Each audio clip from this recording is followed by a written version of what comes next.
Hello, everybody. There he is. Hey, Miguel. Hey, I put a shirt today. Look at me. All right.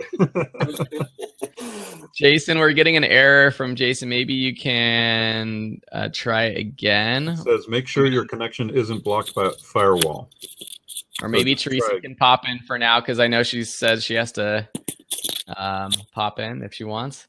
Miguel, how's it going? You back in Vancouver in your office? That's right. This is my office, as you can see. A mastermind system I have here to take over the world. Nice, nice. Oh, let me zoom in on that whiteboard. I want to see more of that. yeah, there it is. There it is. Drink more water, he says there. I always get reminders. Like, I sit so many hours in front of my computer, I get dehydrated. Yeah. My brain doesn't work. Yeah. Thanks for doing this, guys. I've been to just a couple of your Blabs, and I think they're extremely valuable. So it's an honor to be invited at one of these Blabs. So thanks, Miguel. Yeah. So yeah, thank you. Yeah. So it was great meeting you in person. By the way, it was great meeting you in person for the first time. I've just recently got to hear about you guys. As you know, I've been on Udemy forever. I'm like an old timer, and I kind of like dropped the ball. I just put a course there. I'm like, great, this is awesome. And I'm like, okay, now if I really want to keep, having some success, I have to learn how to, how these things work, how to do my own marketing and everything, right? So it's been awesome. In terms of this Udemy live event, I think it was great, just for many different reasons, to get to meet all the Udemy staff in person, to see that they actually really care about us and the students both at the same time, and that they're investing a lot of resources. I mean, they raised $100 million, right, to grow this platform tremendously big. 11 million students, really doing really good. So yeah, what do you guys want me to talk about? Like some of the ways? I just don't want to keep blabbing here forever. What are some of the main things that you took away from this, of how you saw Udemy, especially since you've been on Udemy for about 5 years? You've seen a lot of changes, I'm sure. Okay, so the main thing, I wrote a blog post just about, and it's called, Are the Good Years Over for Udemy, right? And I think from my perspective, the first year that I started on Udemy, it was super easy. There was not a lot of competition. I uploaded one course, a single course, didn't do any marketing, and I made $90,000 US. That's pretty good, right? That was more than the average income that most people do in North America, most of the world. So if I were to do that again today, if I were just to upload one course and forget it, that wouldn't happen. Very unlikely. It would have to be an amazing course, right?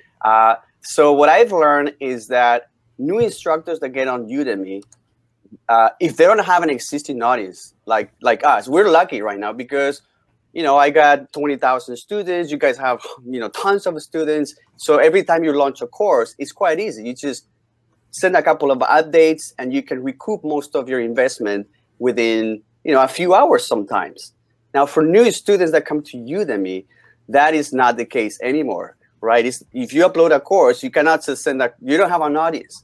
So one of the main takeaways just from that is that building that audience as fast as possible, whether it's on Udemy or your email list, is fundamental. And I think that's what Seth Godin was trying to tell us, is that you have to build your audience. Now, you can do it on Udemy, which is great, but I think the best strategy is like a hybrid strategy. Yep. So what you do is build your email list, right? Now you can redirect anybody, people from your email list to anywhere you want.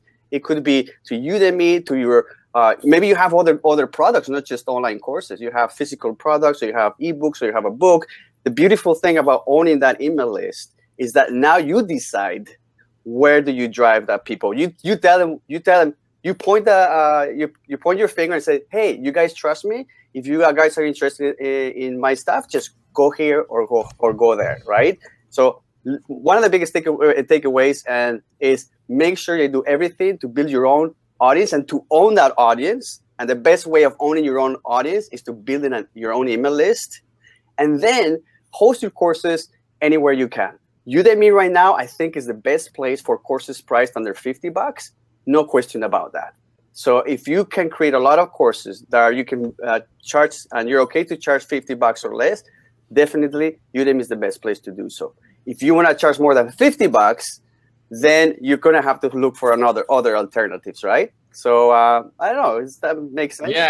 Yeah, totally. And I think what I appreciated from the pricing update and from actually speaking to the CEO, Dennis Yang, one-on-one, is hearing that they understand that not every online course is for Udemy. Exactly. And while they would want every course to be on Udemy and Udemy for a place, they understand that some people want to charge higher for online courses, and some courses are worth more than $50. But that's not what they're trying to do right now.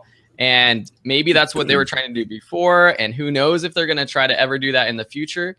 But just them like kind of opening up and saying, hey, it's okay. Like if you have another course, that's fine. And we accept that. But yeah, for courses under $50, we want to be the place to go. And like you said, I think Udemy is the place to be right now for online courses.